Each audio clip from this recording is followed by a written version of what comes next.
Voy a compartir la pantalla para partir.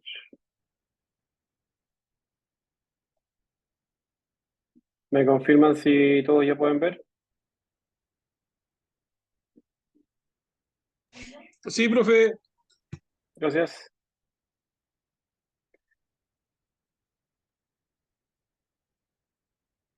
Bien, buenas tardes. Vamos a dar inicio a la cuarta clase, cuarta sesión de lo que es el curso de servidores y servicio red. Ya es la última clase. Hemos haciendo un poco de recapitulación. eh, Vimos 4 módulos donde partimos viendo todo lo que es el sistema operativo Windows, con su arquitectura, conceptos básicos. Vimos los procedimientos para instalación de una máquina virtual y poder habilitar una máquina virtual en algún equipo con lo que sería Windows. Luego vimos los servicios de red sobre Windows, donde vimos principalmente lo que es el Active Directory y otros servicios de red que están disponibles dentro de este sistema operativo. Y en la última clase estuvimos viendo lo que es el sistema operativo Linux, sus principios de funcionamiento y lo que son las redes en Linux. En la sesión de hoy día, básicamente vamos a ver algunas funcionalidades dentro de lo que es el sistema operativo y algunos servicios de red específicos dentro de esto.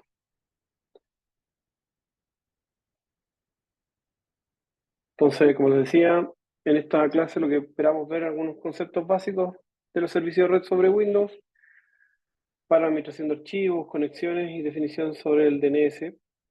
Y adicionalmente veremos componentes de un servidor LAMP, LAMP y sus funcionalidades para la creación de sitios web avanzados. Vamos a partir con acceso remoto, archivos y directorios y direcciones.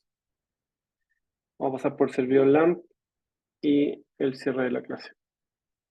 No sé si alguien tiene alguna duda de los temas que ya vimos anteriormente, quiere hacer alguna consulta, recapitulación, etcétera. O que nos quiera contar cómo ha ido probando las cosas que ya mencionamos en las clases anteriores.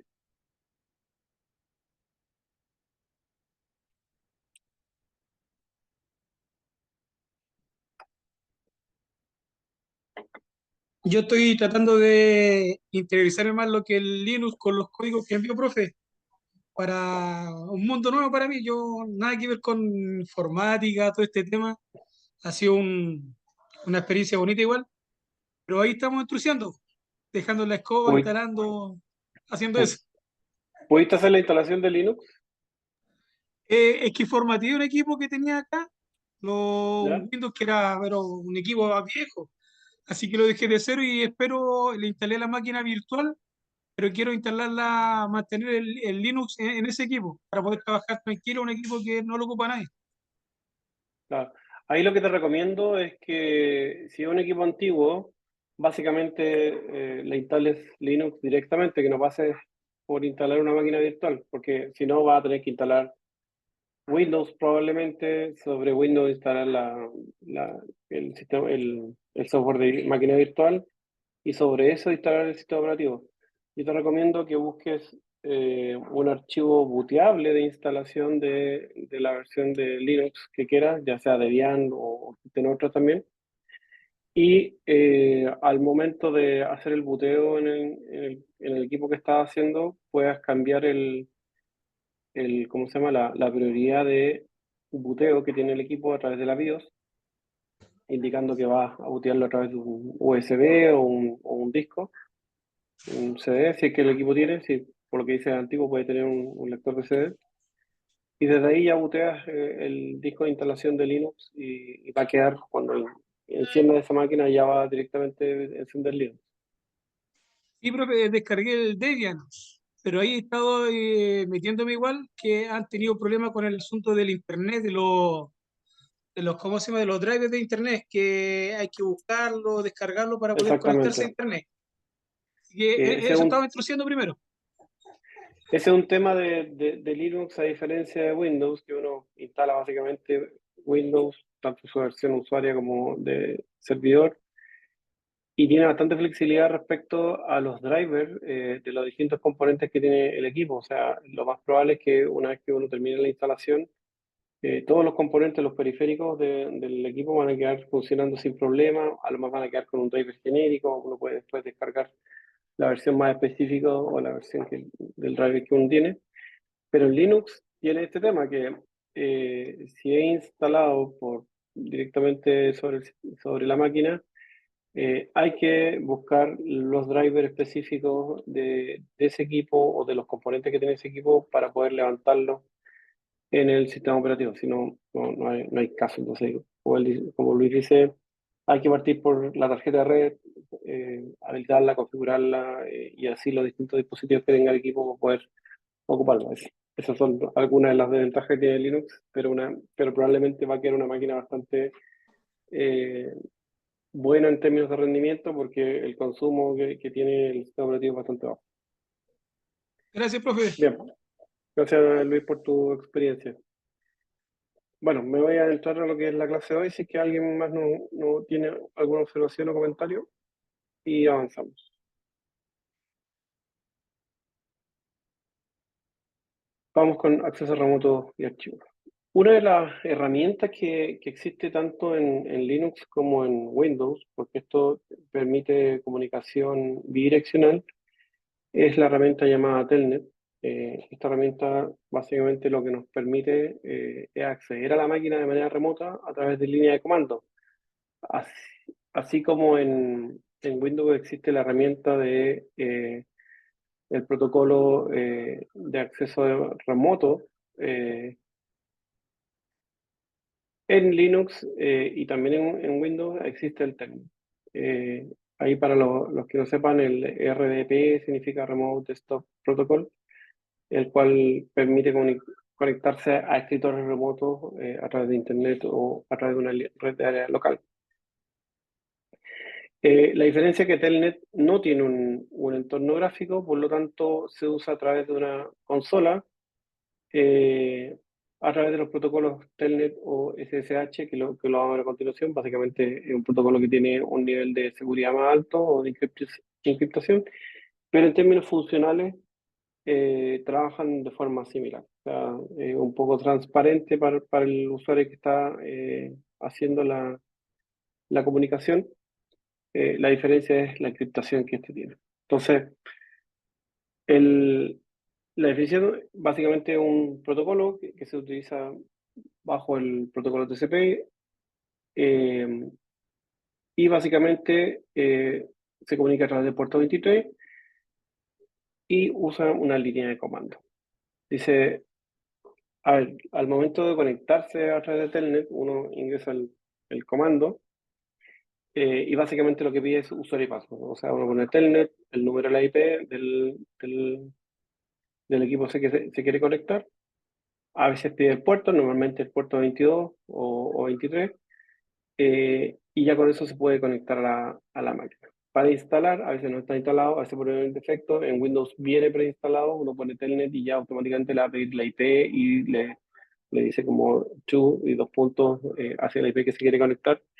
Pero en el caso de Debian es posible que se requiera instalar, por lo tanto ahí, como debería estar como parte de la librería, la idea es a través de la línea de comando poner app get install td y para verificar la escucha del puerto a través del puerto del comando, perdón, en map-p23 y la IP del video, vamos a tener, ¿cómo se llama? Verificar la conectividad del puerto 23. Y como les decía, la forma de conectarse en Linux y también en Windows, lo hemos probado, básicamente es poner Telnet y la IP del servidor. Con eso automáticamente, si efectivamente el servidor está escuchando y tiene comunicación, automáticamente le va a pedir un usuario que tiene que ser ingresado y luego la password. Con esto, digamos, y ya tienen acceso al equipo y hay una serie de comandos que ustedes pueden ejecutar a través de esta comunicación de Telnet. Básicamente se ocupa tanto para ejecutar ciertos trabajos en la máquina remota o eventualmente hacer transferencia de algunos archivos. Entonces, una vez instalado el tener, como le decía, hay que entrar a la consola del equipo, poder ejecutar esto a través de indicándole el servidor y el puerto a veces, a pesar que el puerto a veces por defecto hay que verificar si el puerto en la máquina servidora está definido por defecto en el 22 o en el 23 y si no, si queda definido en otro puerto, básicamente se le puede indicar con 2 puntos el número de puerto del equipo donde se va a conectar. Si efectivamente no llegan a conexión a la máquina, básicamente es porque no está abierto el puerto, puede ser, no está configurado o está configurado a través de otro puerto y por lo tanto no están llegando a la comunicación. Y básicamente el procedimiento es como aparece acá. Si se fijan en la primera línea, se indica telnet.192.168.1.50 en el puerto 24. En la segunda línea ya se establece que se está tratando de conectar. Primero dice que no es posible conectarse a la conexión remota, por lo tanto la conexión fue rechazada. Y en el segundo intento, si se fijan, cambia al puerto 22 en vez de conectarse al 24. Y ahí efectivamente se conectó al servidor terminado en la IP 1.50. Ahí el paso siguiente, ahí está, ya, ahí con eso ya cancelado la conexión en el ejemplo, pero básicamente el paso siguiente es pedir el usuario y password para conectarse al servidor. Esto siempre tiene que haber un usuario y password de conexión porque de alguna forma autentica que la persona que se esté conectando está permitido su acceso. Sería la forma de conectarse a través de Telnet.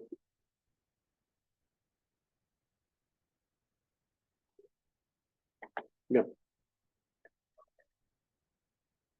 Ahora, respecto a la forma de comunicarse con el protocolo SSH, como les decía, es una forma similar en términos funcionales, o sea, hace lo mismo, pero la diferencia es que es una conexión más segura, dado que existe una encriptación respecto a las claves que son requeridas para poder conectarse de un punto a otro.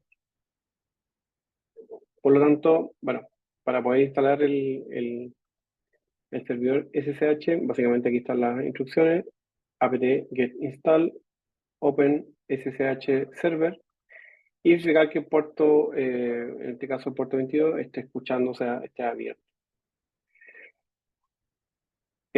La conexión, como les decía, es similar. Acá les pregunté otra forma de conectarse y que es la forma más simple de hacerlo a través de Windows, es una aplicación llamada PuTTY, que básicamente se configura también el usuario, o sea, perdón, la IP primero del servidor que me quiero conectar, el puerto, usuario y password. Y con eso ya puedo establecer una conexión. Que sea SSH o no va a depender si efectivamente el puerto en el cual está configurado el servicio efectivamente haya sido configurado y esté conectado. Entonces, de ahí ya se pueden conectar.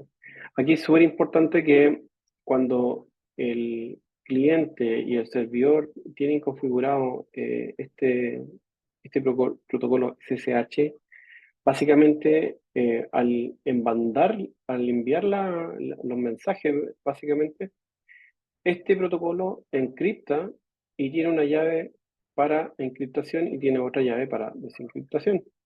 Por lo tanto, el que recibe el mensaje va a desencriptar el mensaje a través de su llave de desencriptación. Por lo tanto, es súper importante en considerar que cuando se pasa información que es sensible, este protocolo brinda un nivel de seguridad bien importante.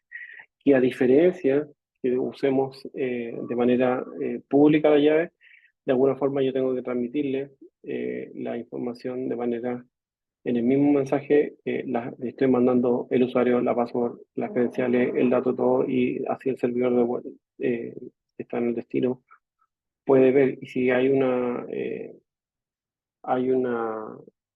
captura de información en esa comunicación, eventualmente podrían estar perdiéndose información relevante. Esa es la gran diferencia que tiene el protocolo SSH, que de alguna forma permite encriptar la información punto a punto y no perder datos que sean relevantes. Entonces, respecto a la configuración del en el servidor SSH, es importante que, bueno, puedan, como saben, en Linux la habilitación de ciertos servicios eh, requiere la adición de archivos que son parte del sistema operativo. Por lo tanto, aquí buscamos que el archivo SSH-config puedan revisar. Es importante que realicen un backup del archivo. Esto se hace a la vez de copiar y crear una nueva versión, indicando que una versión antigua o un punto .old. Especificar los usuarios que van a permitir, básicamente con el comando allow user, en este caso test1, y usar el puerto distinto al 22. ¿Por qué? Porque normalmente el puerto 22 es el estándar y eventualmente sería bueno indicar un puerto nuevo, cosa que solamente las personas que saben que se van a conectar a este servicio conozcan el puerto de conexión. Eventualmente podría ser el 24, el 22, cualquiera que esté disponible y que además esté disponible y abierto en el servidor para que los usuarios que se vayan a conectar no tengan problemas de conectividad con el servidor. Y una vez configurado el archivo, bueno, lo guardan y básicamente tienen que reiniciar el servicio. Y eso se hace a través de indicando SSH restart y ahí automáticamente el servicio se separa y se vuelve a reiniciar, quedando disponible ya el servicio para uso. ¿Tienen alguna duda respecto de lo que hemos indicado hasta ahora? Por favor, me van contando. Sí, hola, profe, buenas noches. Hola, Em, Felipe. Más que duda, en realidad es, este protocolo se sigue usando actualmente viéndolo en cuanto a seguridad, porque si está abierto es más, entre comillas, fácil meterse al servidor. Lo que pasa es que el puerto va a estar abierto, efectivamente, pero no te va a permitir conectarte si no tienes la IP. conexión a través de usuario y password y la IP. No te va a permitir. Ahora, si se usa hoy día, es probable que se use para cosas que sean muy puntuales o específicas de transferencia de archivos, ese tipo de cosas. Sin duda, dependiendo del tipo de máquina que me estoy conectando, probablemente si es una máquina Linux a una máquina Linux, sin entorno gráfico, esta va a ser una de las formas de conectarse. Si no, a través del entorno gráfico hay aplicaciones que con entorno gráfico que probablemente vayan a ser mucho más amigables desde el punto de vista del usuario, pero básicamente el protocolo de comunicación es el mismo, así que el nivel de seguridad va a ser similar. Mm, Ahora, desde el punto de vista, si te conectas de una máquina Windows, sin duda si bien te puedes conectar por la línea de comando que tiene Windows, te recomiendo ocupar uno de los mm, aplicativos que es PuTTY, que tanto si el servidor de destino tiene o no tiene el protocolo SSH habilitado, el entorno gráfico te va a ser mucho más fácil para poder conectarte a él y eventualmente si quieres dejar archivos allá a través del FTP, que también corre por acá, te va a presentar una mirada mucho más amigable, te va a mostrar una claro. estructura de archivo o algunos comandos que puedas ya preestablecidos que puedes enviarle al servidor de destino, así que va a ser de una manera mucho más amigable. Porque, claro, en SSH en ese caso sería obviamente mucho más seguro, pero con Telnet Sí, y con Telnet pasa, o sea, ahí es más no, fácil meterse, lo que pasa es que viéndolo desde el punto de va a vista pasar que seguro. lo que pasa es que la información no va a estar encriptada, por lo tanto, si es que hay alguna interferencia en la comunicación y que alguien conozca que efectivamente están ocupando ese puerto y alguien tiene algún software de escucha de ese puerto, claro, va a poder leer toda la información y en ese sentido no es seguro. Ahora, normalmente este tipo de servicios se ocupan dentro de una red local, entonces Ah, que ya. debería estar mucho más protegida. Eh, si te fijas, si tú vas a hacer una comunicación a través de Internet, estos puertos significa que vas a tener el servidor expuesto a Internet, por lo tanto la IP que le vas a poner a ese servidor o va a estar enmascarada a través de un DNS o va a estar conectando a través de una IP pública. Y ahí de todas formas es necesario o recomendable, no obligación, es recomendable que el servidor esté configurado con SSH, porque si lo dejas público, la probabilidad que te ataquen por ahí es alta, digamos. Así que lo recomendable es que si van a dejar un servidor expuesto a Internet, con una IP pública, etcétera, claro, lo recomendable es que sea con SSH de manera que quede encriptada tanto las conexiones como los usuarios que se estén conectando con sus credenciales. Entonces, Telnet a la actualidad como que ya no es para nada recomendado entonces de usar. Lo que pasa es que lo puedo ocupar en un entorno más, Un entorno más amigable, y no tan, o sea, algo vía local, ¿no? internet, claro, vía internet no, pero si tú tienes vía local, Un digamos, laboratorio, un laboratorio. laboratorio, claro, algo así, pero Mm. no vas a requerir, o sea, Para tú pruebas ves más que que... claro, tú ves que la instalación de uno y el otro son bien simples. Básicamente el SSH es una evolución con las claves que tienen encriptación y te Mm, da la posibilidad de poder eventualmente, ¿cómo se llama?, publicarlo vía internet. Ahora, tú te puedes resguardar doblemente si quisieras poder habilitar este servicio de internet. Es que, claro, uno es habilitar el servicio de internet y además, a lo mejor pedir como requisito que esa conexión además sea a través de un túnel VPN, entonces queda doblemente resguardado, claro. Gracias, profe. ¿verdad? Gracias por la pregunta, Flip.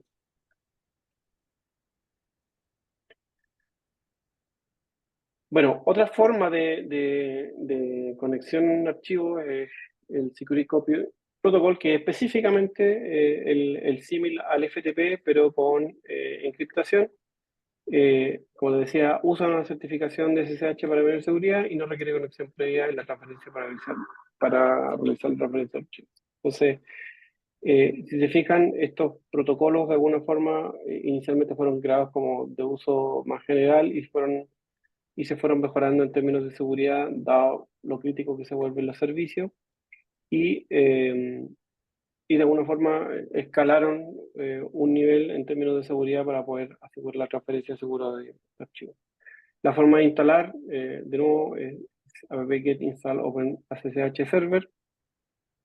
eh, Y al ejecutar, digamos, el aplicativo nos permite ya poder hacer una conexión. Por ejemplo, aquí se recomienda el WinSCP, que básicamente es popular en entornos Windows, es similar al PuTTY que el aplicativo que les mencionaba yo, pero básicamente ingresando la dirección del servidor más sus credenciales, eventualmente ya queda conectado directamente al servidor de origen. Si se fijan, el árbol de carpetas que muestra aquí en este caso, claramente se está conectando a un servidor Linux desde Windows. ¿Por qué puedo reconocer eso? Porque la carpeta raíz es el root, después viene el home y después ya vienen archivos, o sea, carpetas que son eh, parte de una estructura de directorios de Linux. Si se fijan, a la derecha muestra ya el nombre del archivo, el tamaño, la fecha de cambio y los privilegios que tiene, en este caso, el usuario que se conectó con esos archivos. Si se fijan, tiene privilegios específicos de lectura, escritura y me parece que edición. Ujú. Entonces, esta es otra forma de conectarse vía el protocolo FTP, pero con una manera más segura. eh, y también tiene la posibilidad de conectarse a través de entornos gráficos.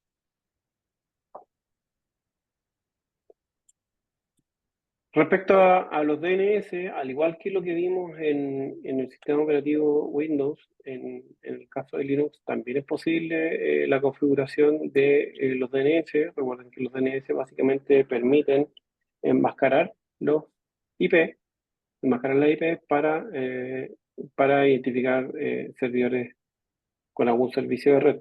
Esto principalmente de cara a uso de servicios vía Internet, pero también obviamente funcionan vía servicios en redes locales. Entonces, y obviamente esto es esencial para administrar la red y la usabilidad vía Internet, como les decía, porque enmascara las IP y de alguna forma eso nos permite un cierto grado de seguridad y sobre todo si tengo varios servicios dentro de la misma red. Entonces, como les decía, convierte nombres de dominio de dirección IP y viceversa. Esto de alguna forma funciona de la misma forma que lo hace en Windows, solamente que es también aplicado en servidores Linux. Eh, En el caso de los dominios tienen un nivel superior, o TLD, que son los típicos .com, org, o net, o etc. Y, y, los, y estos servidores de alguna forma tienen cierta jerarquía. Estas jerarquías igual son dominio parte de los países y son administrados de manera local en los países. Así como existe un NIC argentino, también hay un NIC Chile que administra los dominios que son expuestos a Internet. Si bien yo puedo administrar los dominios que tengo dentro de mi red, pero también hay redes hay dominios que son administrados a nivel país. En el caso de Chile, todos los .cl los administra NIC, que es parte de la Universidad de Chile, y a través de la compra de un dominio yo puedo decirle, oye, yo voy a necesitar comprar un dominio y después a la aplicación que tengo apunto las IPs que tiene mi aplicación a ese dominio, por lo tanto cualquier persona que trata de llegar a mi aplicación, ya solamente con el dominio van a llegar directamente, o sea, poniendo, por ejemplo, no sé, voy a poner el ejemplo un diario, emor.cl, me va a ir a leer a este directorio de dominio y va a llegar directamente al servidor de aplicación que yo definí que tenía este dominio. Entonces, ahí siempre tengan en consideración que la extensión básicamente la da un ente que maneja esto y el dominio lo disponemos nosotros. Por lo tanto, va a estar el dominio, en este caso google.com, y eventualmente el código del país. En el caso nosotros siempre está el .cl, pero en otros países se ocupa mucho esto del .com.ar o MX, va a vender mucho el país. Es importante que ahí conozcan quiénes son los entes que dan este tipo de dominio, porque hay entidades por cada país. En el caso de Argentina, NIC Argentina, en el caso de Chile, NIC Chile, pero así también hay empresas que dan dominios.com y que tienen dominio más global. Y de alguna forma ven la jerarquía que muestra ahí la gráfica, que dependiendo de donde se encuentren, digamos, hay ciertos niveles de dominio y hay también para servicios separados, si son dominios de páginas web, correo electrónico u otro tipo de servicio.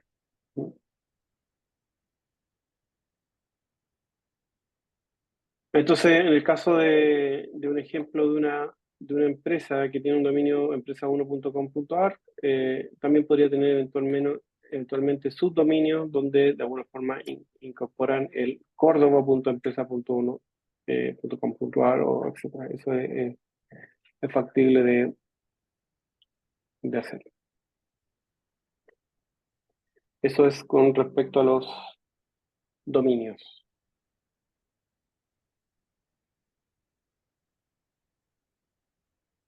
Bueno, hay una nota importante que la administración de los subdominios siempre va a ser responsabilidad propia, es decir, de alguna forma yo voy a inscribir mi dominio, en este caso google.com, pero de cualquier subdominio que yo le ponga antes del dominio principal va a ser de administración propia y de alguna forma me va a permitir configurar más de un servicio o más de una página eventualmente dentro de un servidor de aplicaciones, por ejemplo.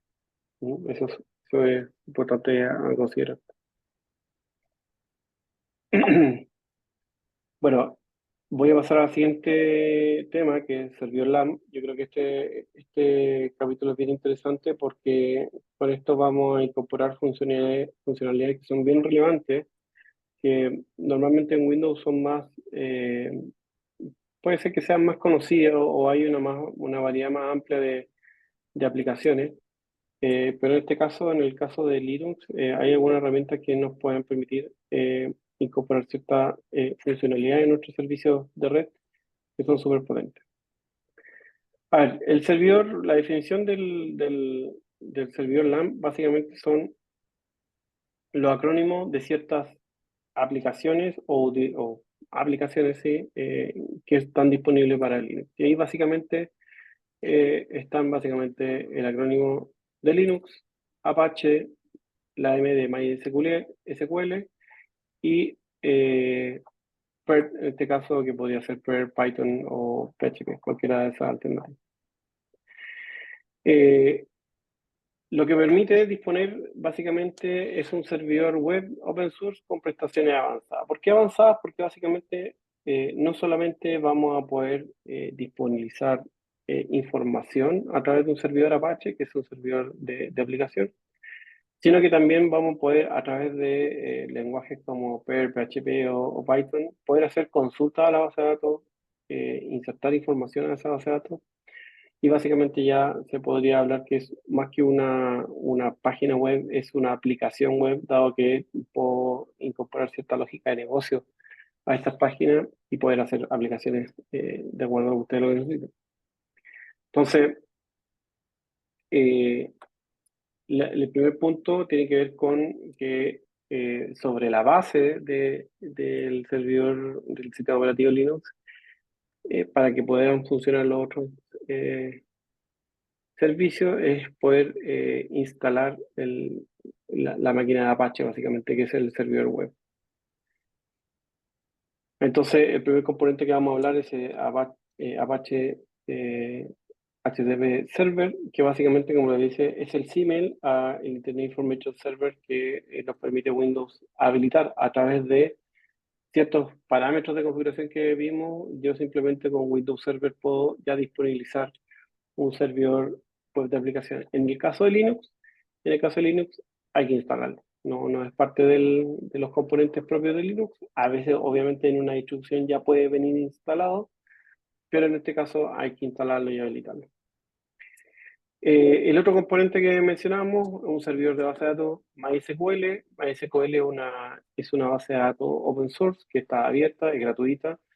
Por lo tanto, aquí también es un componente súper potente a usar. Yo, en mi experiencia, he visto que hay hasta organizaciones que ocupan este tipo de base de datos cuando requieren manejar información que no es muy sensible, digamos, que, no sé, pueden haber parámetros de un aplicativo que se instala y que sirve, digamos, de alguna forma para todos los parámetros que va a tener la aplicación web. Estoy hablando de la información que se explica en los combo box, cierta información que se carga previamente en esta base de datos y que requería que la aplicación muestre y que de alguna forma no es información sensible.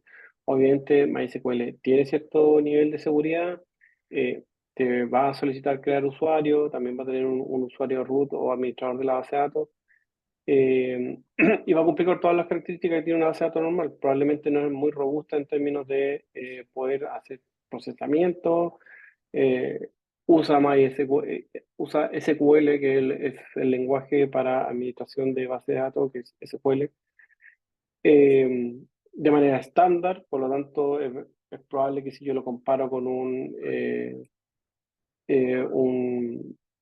SQL de Microsoft, claro, Microsoft ha desarrollado otras funciones, otras sintaxis, etcétera, para hacer más robusta la base de datos, lo mismo con Oracle. Pero en el caso de MySQL, para hacer funciones básicas de base de datos, que básicamente son crear tablas y esas tablas poder manejarlas desde crearlas, duplicarlas, editarlas, etcétera, y que los datos que voy a usar sobre esas tablas, haciendo entidades de relación entre tablas, eh, sin duda que MySQL lo va a poder hacer.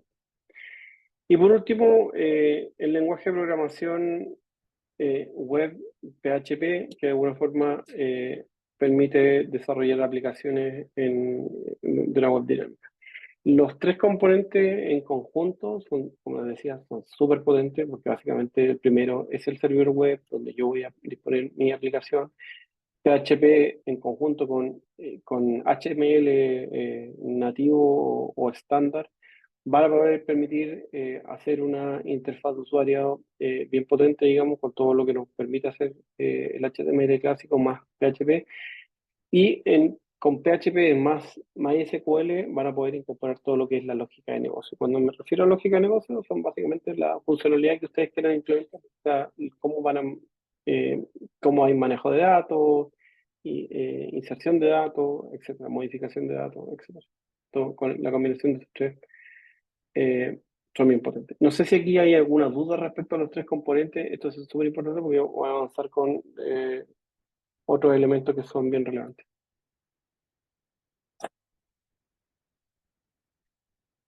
Si no, continúo. ¿Hay alguno de los que estaban en la sala virtual, que haya trabajado con alguno de ellos o no los haya escuchado antes?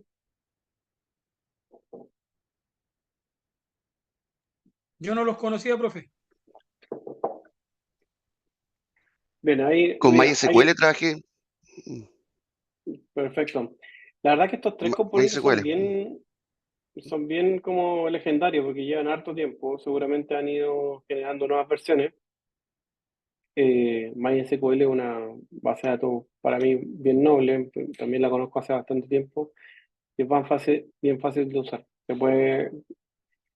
Se maneja a través de interfaz de línea de comando, pero también hay herramientas que son visualizadores de base de datos, como el TOAD, por ejemplo, que a través de una interfaz gráfica yo me puedo conectar a esta base de datos, pidiendo las credenciales, etcétera, y puedo ver de manera más amigable lo que sería la base de datos. Si no, es por línea de comando como es el más común en Linux que versus Windows.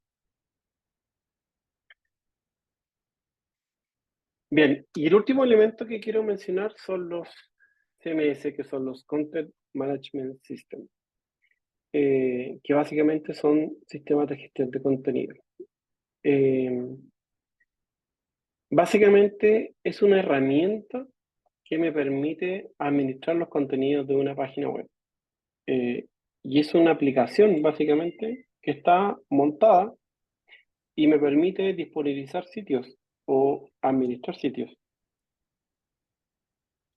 Básicamente, como decía, es la administración de contenido de un sitio web. Entonces, yo voy a tener, por un lado, los contenidos que yo quiero manejar y el Content Management o el CMS básicamente va a administrar una serie de parámetros y variables y contenidos que van a ser disponibilizados o son necesarios para disponibilizar en el sitio web. Les voy a poner un ejemplo para que les quede un poco más claro. Yo sé que el Content Management es un concepto un poco más complejo en términos de su componente. Por ejemplo, páginas como Mall probablemente tengan un Content Management por detrás. ¿Por qué? Porque ellos, para poder estar haciendo publicaciones constantemente de nuevas noticias, lo que ellos tienen es un administrador de contenido. Básicamente el administrador de contenido maneja plantillas, que son básicamente la estructura de las páginas que ellos disponibilizan a través de Internet, y lo que les muestra el administrador por detrás, a un usuario administrador, son las secciones en las cuales él puede cambiar solamente el contenido. Él no toca la estructura de la página, sino que solamente toca el contenido, ya sea contenido audiovisual como fotos, videos o texto específicamente. Y tiene una plantilla en la cual ellos cambian el texto, pasan por estos content management, muchas veces tienen flujos de aprobación, es decir, yo propongo un cambio, hay un revisor que ve la estructura, y después hay un editor que dice, ok, yo apruebo el cambio y finalmente esto se pasa a producción. Pero se está pasando a producción el contenido, no la página, porque la página sigue siendo la misma.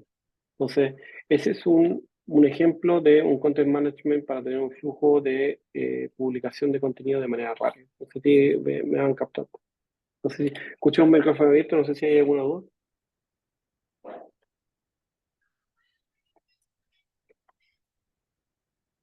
Parece que. Entonces, este content management obviamente va a estar instalado o disponibilizado a través de un servidor de aplicación. Probablemente también va a tener una base de datos asociada porque el, el content management básicamente es un aplicativo web, pero la diferencia es que es el content management el que va a estar publicando las páginas que yo requiero o que yo le necesito publicar y él los va a dejar en el lugar que yo lo diga y ese lugar que yo le diga básicamente es donde tienen acceso los usuarios. Por lo tanto, me facilita toda la administración porque si en el caso yo no tengo un content management y quisiera tener una página como Google, por ejemplo, yo voy a tener que estar entrando al código de esa página con toda la lógica que tiene detrás, los banners y todos los elementos embedidos que tiene esa página web. Y cada vez que yo quiera modificar algo, voy a tener que estar modificando básicamente el código de la página y estar creando probablemente muchas versiones de páginas y subpáginas. Para el momento que yo quiera publicar, voy a tener que mover todo eso en el ambiente productivo y finalmente quede publicado. Me está refrescando caché, etc. En este caso, el content management se hace cargo de eso. Te dice, mira, estas son las plantillas que tengo, estas son las secciones, dime tú qué cosas quieres cambiar o modificar, y él se hace cargo del flujo de aprobación, en el caso de usuarios que hayan, y finalmente la publicación o habilitación en el ambiente productivo.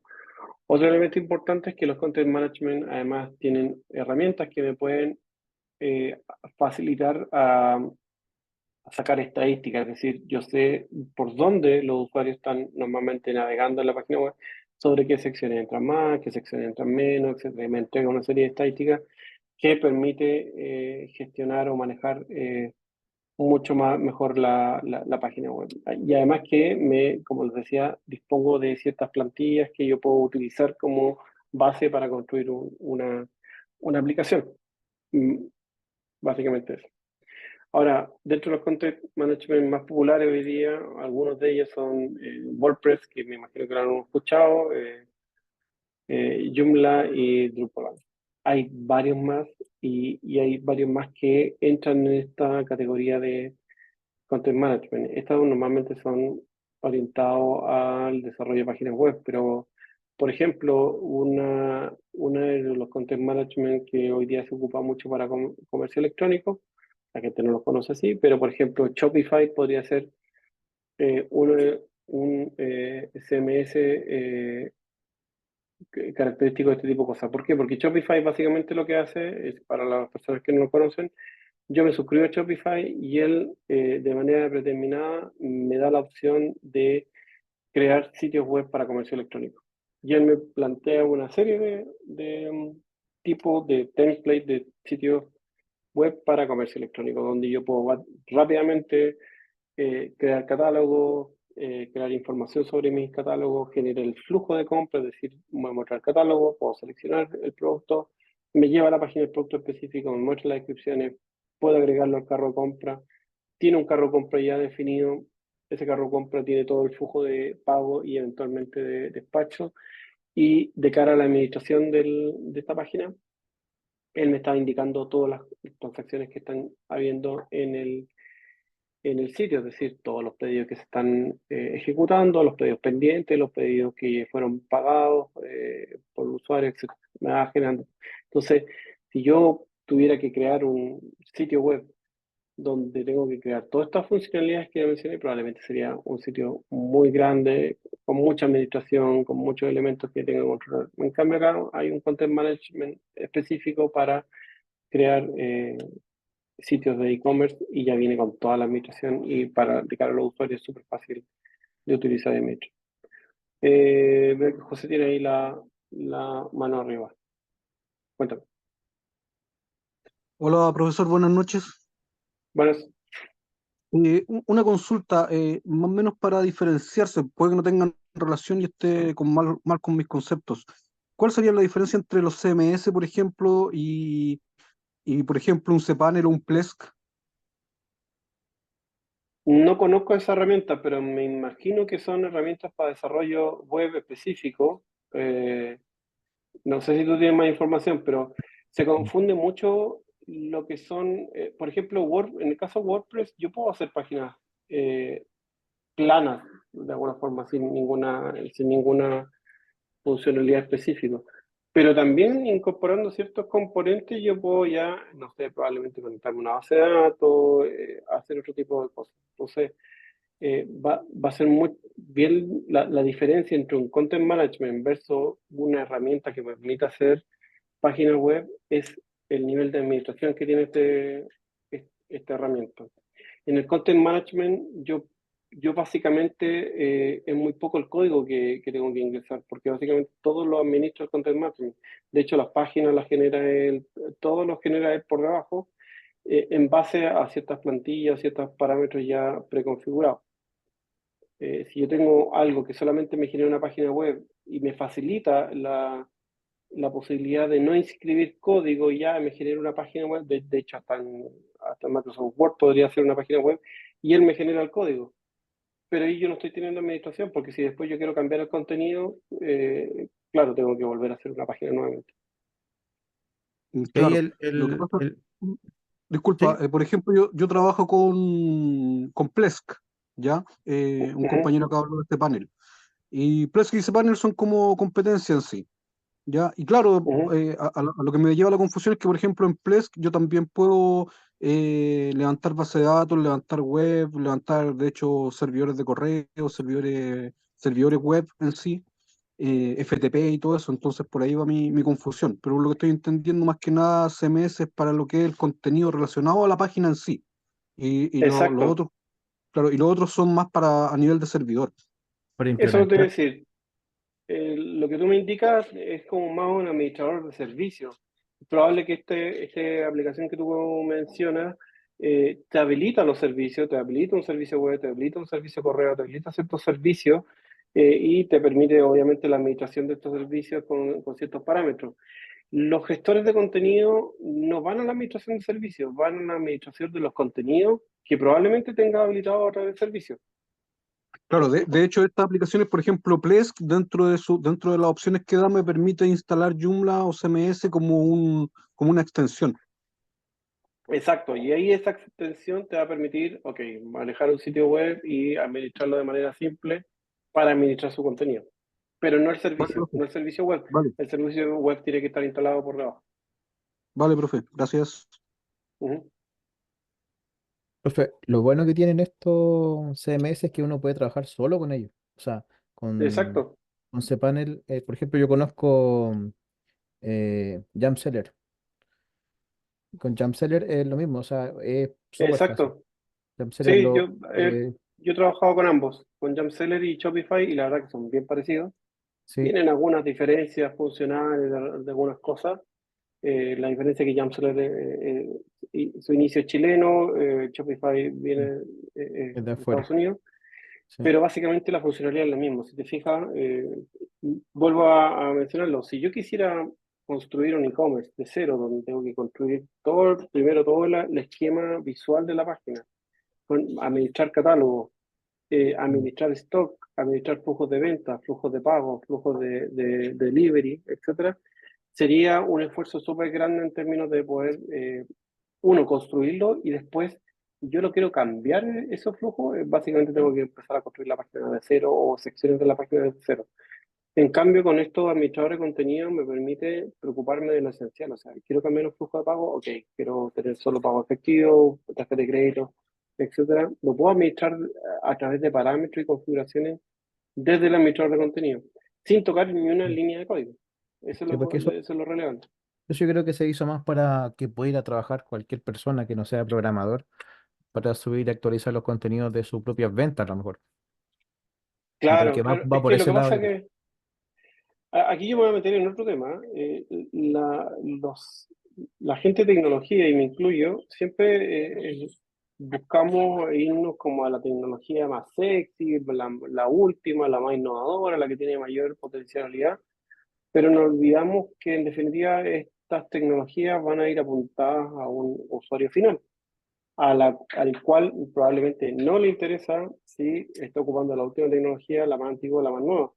Lo que le interesa es, en definitiva, satisfacer la necesidad que él requiere eh, satisfacer o cumplir con la aplicación que está requiriendo. Entonces, para alguien y a mí me ha tocado esto hace mucho tiempo atrás, o sea, alguien que me decía, oye, quiero un carro compra, decía, oye, si me voy a hacer un carro compra, todo un e-commerce, cuando no existía esta herramienta, en verdad tenían que desembolsar, la inversión era mucha, digamos, inversión inicial de poder, imagínense, el desarrollar la página que involucraba HH de un programador, más la infraestructura, que si la compraba o la arrendaba a un tercero. Ya todo eso era un costo de entrada muy grande, versus acá un pago por uso, donde la tecnología hoy día lo permite, por eso su nombre es Shopify, al igual que Spotify, donde yo pago por uso, pago por usar la aplicación y disponibilizar la funcionalidad que yo necesito. En este caso es habilitar un e-commerce con todo su proceso de compra. Entonces, los content management apuntan a eso, es decir, mira, olvídate cómo está construido por detrás, olvídate cómo se administra, o no te olvides cómo se administra, pero te lo voy a hacer muy fácil a través de parámetros, configuraciones y interfaz gráfica fácil. Entorno gráfico, que es lo Y más fácil. claro, y todo lo demás que va por debajo lo maneja el Content Management. Obviamente que la desventaja es que tiene una flexibilidad limitada, o sea, bueno, entre comillas, porque todo lo que el usuario sin conocimiento puede hacer va a tener una flexibilidad limitada. Si yo quiero meterle más código, modificar las plantillas que me entregan estas aplicaciones, lo puedo hacer, pero ya requiere un nivel de conocimiento mayor y obviamente ya ahí probablemente el usuario común no va a poder hacer. Eso. Continúo para avanzar con la clase. Si tienen alguna duda, obviamente estoy disponible y la contesto. Bueno, la instalación de Apache es, al igual que los otros servicios, es bien similar a las aplicaciones que hemos visto en Linux. Básicamente, el servidor Apache, al igual que en Windows, recibe peticiones a través del protocolo HTTP y generalmente por el puerto 80 o el 80 o el 8080. Eso en general es estándar. Como les decía, es el símil de Internet Information Server, pero en Linux altamente utilizado Apache. La forma de instalar es de la misma forma como se instalan las aplicaciones en Linux, apt get install apache 2, y la verificación del funcionamiento, efectivamente que ya pasamos el proceso de instalación, básicamente es conectarse al localhost o al IP que esté apuntando el servicio y va a aparecer la página por defecto que tiene en este caso el servicio de Apache. En el caso del Internet Information Server de Microsoft es similar, yo me conecto al localhost o al IP que tiene el servidor del servidor de aplicación y me va a aparecer también un logo de Internet Information Server y que el servicio está disponible. Desde ahí ya lo que vienen básicamente es la configuración del sitio en términos de dejar en las carpetas que son necesarias los archivos o las páginas de los archivos de la página para que queden disponibles en Apache. Entonces, las configuraciones básicas están en el archivo apache.conf, que también es como la forma que se configura la mayoría de las funcionalidades de Linux. Ahí configura por defecto, hay una recomendación del 80 o el 443, puede ser el que ustedes tienen disponible. Es importante que en la máquina esté disponible ese puerto y tiene la posibilidad de habilitar hosts virtuales y, eh, y donde se habilitan los módulos. Los hosts virtuales básicamente es que yo en una misma máquina eventualmente puedo habilitar dos servicios web y que van a tener probablemente un nombre distinto, páginas distintas. Por lo tanto, las peticiones que van a caer sobre un servidor se van a derivar, dependiendo a la página que yo estoy llamando, en un servidor o en otro servidor. Esa es básicamente la definición de los hosts virtuales.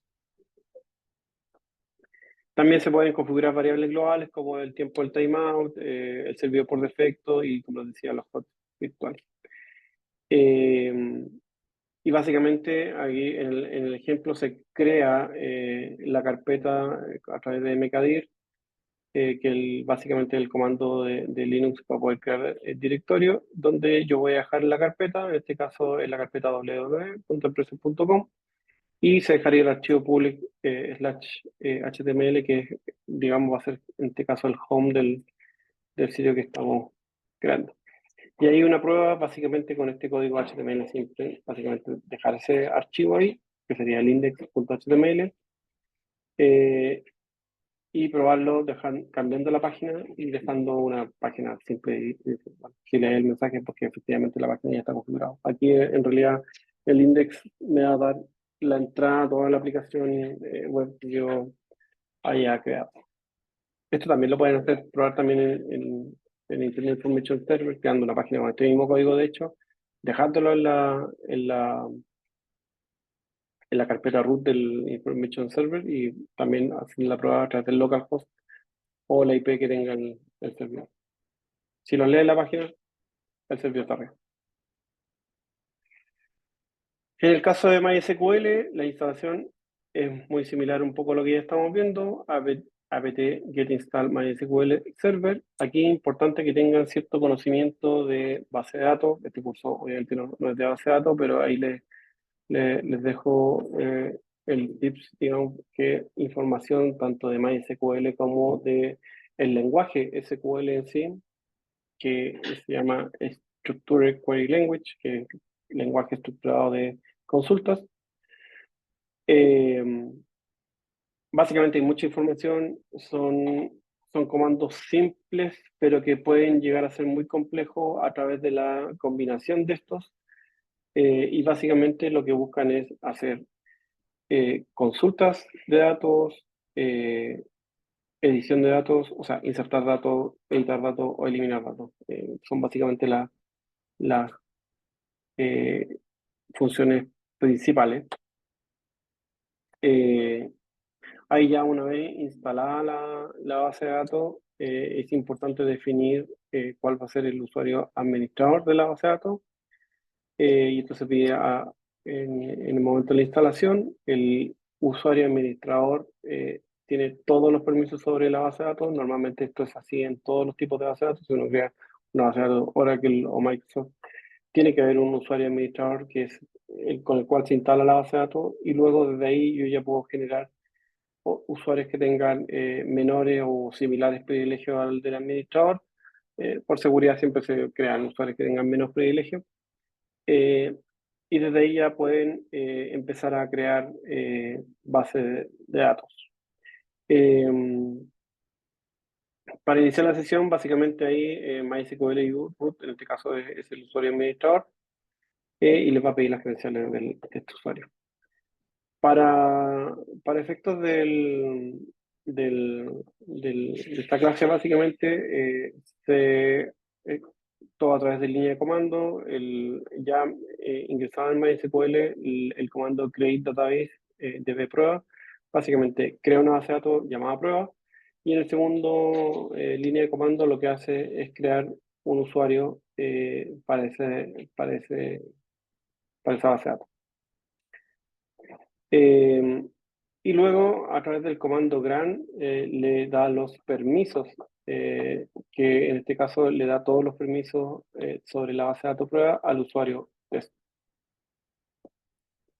Esos son los grandes comandos, pero aquí yo incluí una tabla de alguna forma de los grandes comandos genéricos que tiene SQL. Digo genéricos porque hay un lenguaje genérico de SQL y después ya hay variaciones dependiendo de la base de datos específica. En el caso de MySQL ocupaba el SQL genérico, pero si yo entro a un SQL o un Oracle o de Microsoft, ellos han creado funciones o tienen variaciones respecto a la sintaxis dependiendo de la versión de la base de datos. Y eso es un tema cuando se hacen migraciones entre un motor de base de datos y otro, o incluso cuando se hacen upgrades sobre las bases de datos, porque muchas veces hay funciones o comandos o sintaxis que cambian entre una versión y otra. Bueno, ellos obviamente documentan todo esto, y a veces tienen impacto en las aplicaciones, pues se migran y después la aplicación no funciona o la base de datos no anda. Básicamente aquí agrupan en 5 grupos de comandos. Básicamente el primero tiene que ver con todo lo que maneja base de datos. Se pueden crear base de datos, drop, que tiene que ver con eliminar, pero como lógicamente alterar la base de datos en términos de qué estructura tiene esa base de datos en términos de tabla, etcétera, y truncarla y definitivamente eliminarla con todo. En el caso de la manipulación de datos, tiene insert, como decía, insertar nuevos datos a una base de datos, a una tabla específica, actualizar datos de una tabla y borrar datos o registros de una tabla. Los comandos de control, que básicamente permiten o remueven permisos de un usuario a ciertas tablas de la base de datos o a bases de datos. Hay comandos de transacción.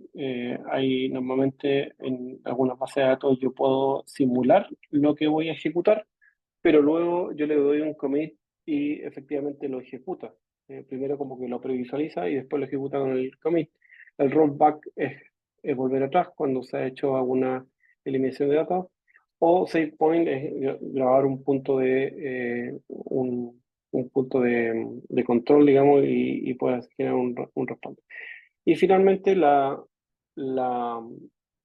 el comando más usado en la base de datos son el select.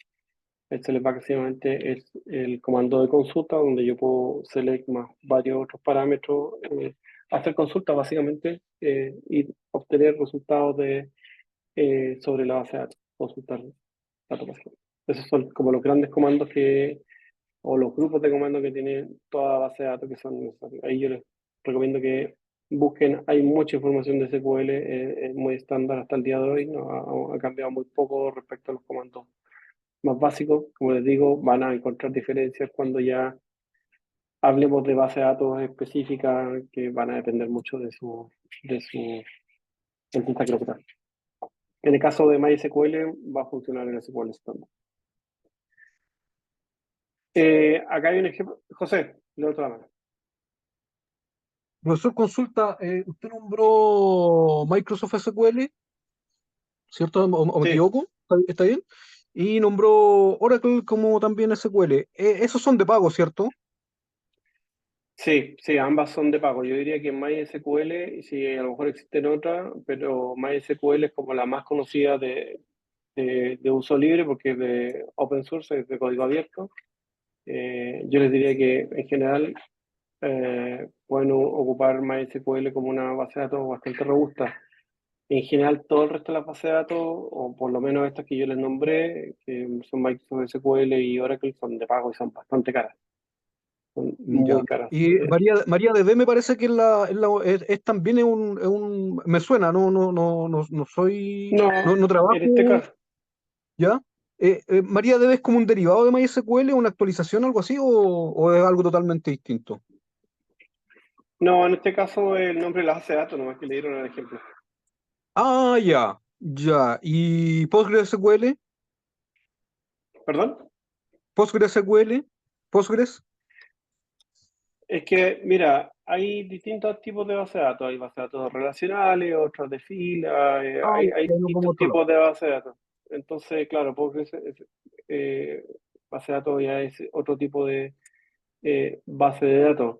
Ahora, las bases de datos relacionales que son más usadas normalmente son Microsoft SQL, Oracle, MySQL. Hay otra base de datos que trabajé bastante tiempo que es Sybase, que es una base de datos basada en columnas, que la indexación que hace los datos no son por fila. Normalmente las bases de datos tienen un ID que tiene una llave primaria, y en base a eso indexa y por lo tanto es mucho más rápido buscar registros. Pero Sybase, por ejemplo, hace esa indexación a nivel de campos. Por lo tanto, cuando tú tienes volumen de información muy grande y quieres analizar esa información, hace la indexación como al revés, no lo hace por ID, sino que lo hace por columna y maneja volúmenes de información muy grandes, pero es una base de datos poco común. Normalmente se ocupa en Data Warehouse o Big Data y tiene uso específico para eso. Vale, profe, gracias. Bien, en este caso, el ejemplo que busca es ver las bases de datos que están en la base de datos. Por ejemplo, está la base de datos prueba, Information Schema, MySQL Performance. Y lo que hace el ejemplo básicamente es borrar la base de datos prueba. Si se fijan en la primera parte superior está la base de datos prueba, en el ejemplo de la derecha de prueba, y luego al aplicar el drop table que lo hace acá, elimina la base de datos que en este caso es prueba. Ese es el ejemplo de poder crear y eliminar. Y después viene todo el proceso de crear tablas, etc. Y los campos y la definición de los campos respecto a qué tipo de datos tiene el campo. Obviamente que esto no es un curso de base de datos, pero básicamente la instalación y hacer algunos comandos básicos sobre la base de datos. Luego viene lo que es la instalación de PHP, que básicamente es el componente que nos permite poder ejecutar ciertos comandos sobre el servidor de aplicaciones. Eh, la forma de instalarlo, como en la misma forma, en este caso, con la de get install PHP, tiene algunas librerías específicas. Eh, Y ahí les recomiendo que en el caso de siempre buscar la última versión, en este caso el ejemplo busca PHP 7.0, pero eventualmente siempre están saliendo nuevas versiones. Aquí se da un ejemplo de crear un archivo que básicamente es con una información básica para poder verificar que la instalación haya quedado correcta. Y una vez ya instalado sobre esto, al crear este archivo info.php, que básicamente es un archivo de información de PHP, perdón, al consultar el localhost de donde quedó instalado el servicio, si se fijan, reemplazó el info.php dentro del index y ya van a poder ver la información de que efectivamente el servicio está disponible.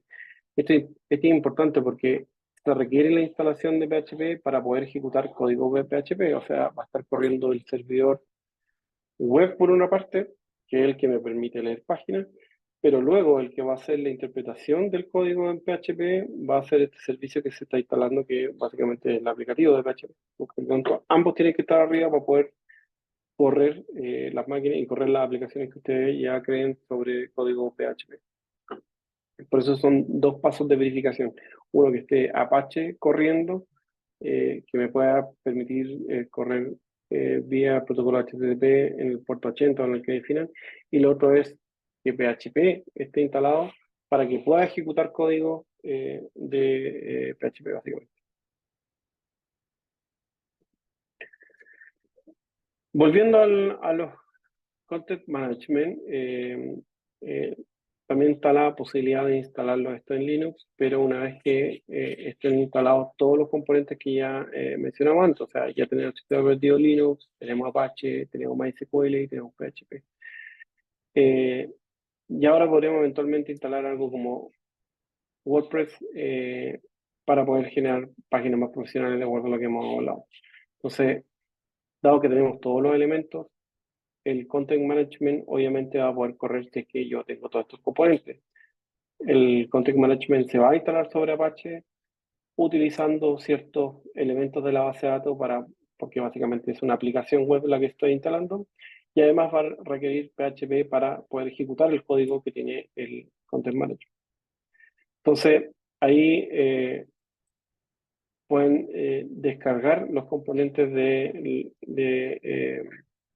WordPress para Linux en este caso, y una vez instalados los componentes en el servidor, poder ver lo que es la instalación y el proceso de instalación. Básicamente ya en el proceso de instalación les va a empezar a pedir de manera paramétrica una base de datos donde el aplicativo va a poder desplegar todas las tablas que son requeridas para el aplicativo y la data que requieren.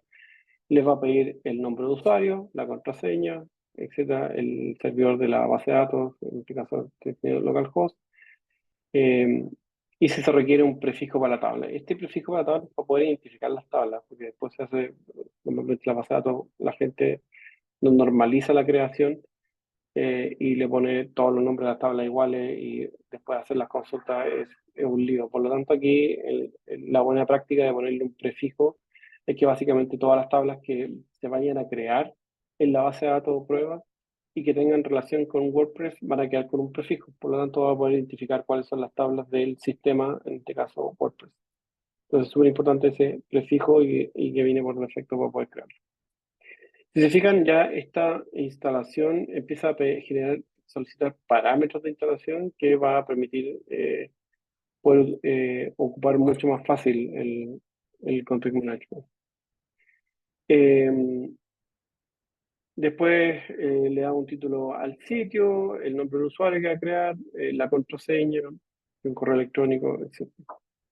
Y una vez finalizado ya la instalación de esto, van a poder ya estructurar un sitio, etcétera, van a poder tener una interfaz en el caso de la interfaz gráfica que les va a poder administrar sitios, páginas, etcétera. Y ya entraríamos ya en lo que es el uso de WordPress, pero básicamente con estos pasos ustedes ya podrían investigar y profundizar más en el uso del WordPress, tanto en ambiente Windows como eventualmente en ambiente Windows, o sea, Linux, perdón, para poder desarrollar. Si se fijan, con estos 4 componentes que hemos visto, que es Apache, MySQL, PHP, más el Content Management, básicamente podrían tener servicios web con aplicaciones montadas sobre algún servidor Linux o eventualmente Windows.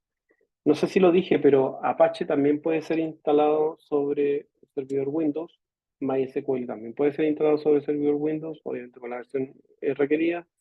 Y lo que no va a correr probablemente en el servidor Windows es PHP porque existe, o no estoy seguro, si ahora existe, que es una versión parecida a lo que es ASP, que era el símil de PHP. Pero entiendo que no se debería poder, pero hay otros,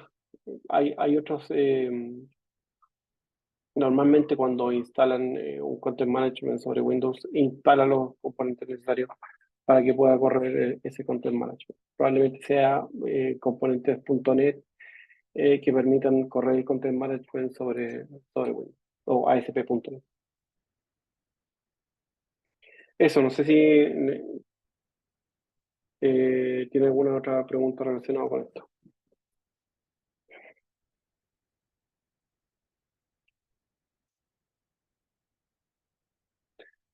Bueno, y con esto ya vamos cerrando un poco la clase de hoy. En términos del cierre de la clase, yo quería dejar ahí como 3 puntos principales: los servicios de archivo en el caso de Linux, Telnet y SSH protocolo. Básicamente, lo que nos permite eh, ser usado para comunicación o transferencia de archivos, y que básicamente lo que hablamos es que, claro, dentro de una red local, Telnet puede ser bien útil, pero ya cuando estos servicios están expuestos a Internet, sí o sí deben ir a través de un servicio de SSH que básicamente encripta la información que se estaba transfiriendo. Y como medida de doble seguridad, como lo comentaba, es recomendable que estos servicios siempre vayan por túnel VPN, de manera que no quede mucho más protegida la información que se está refiriendo. Vemos el sistema DNS, que es similar a lo que está definido en Windows, y que también ayuda a la seguridad, digamos, de la privacidad de los sitios y la encapsulación de las IP que tienen. Y por último, yo creo que el elemento más importante del servidor LAMP, que tiene estos 4 componentes básicamente, y que nos permite ya pensar en poder disponibilizar servicios web con aplicaciones que van a estar soportadas sobre Apache, MySQL y eventualmente algún lenguaje de programación como PHP o Python. Con esto, de alguna forma, les permite tener un servidor de aplicaciones bien potente en términos de poder subir aplicaciones web con funcionalidad mucho más potente utilizando bases de datos. Eso por mi parte. No sé si tienen alguna duda, consulta, reclamo, queja, etcétera.